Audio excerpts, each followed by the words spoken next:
नमस्ते दोस्तों, हमारे यूट्यूब चैनल में आप सभी का स्वागत करती हूँ। मैं आप सबकी नीलम वर्मा और मैं आप सबके बीच लाई हूँ एक नाच गीत। तो आप सब ढेर सारा प्यार दुलार जरूर दीजिएगा।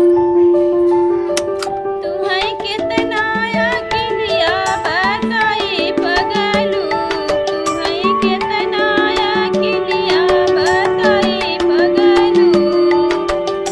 रोटिया पवन गए हुआ गए अपना, रोटिया पवन गए हुआ गए अपना।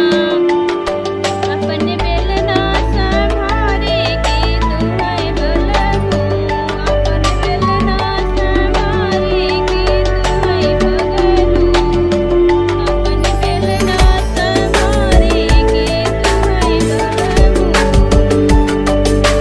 है कितना अकेलिया बताई पगलू, है कितना अकेलिया बताई पगलू।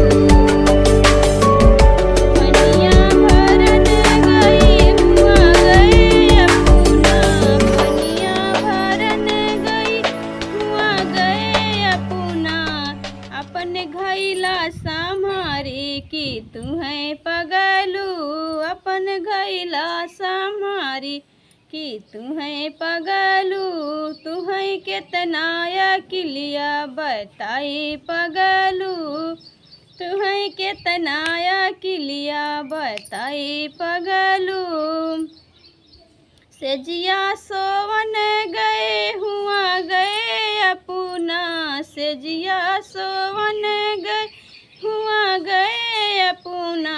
अपन तकिया संभारे के तू है पगलू, अपन तकिया संभारे के तू है पगलू।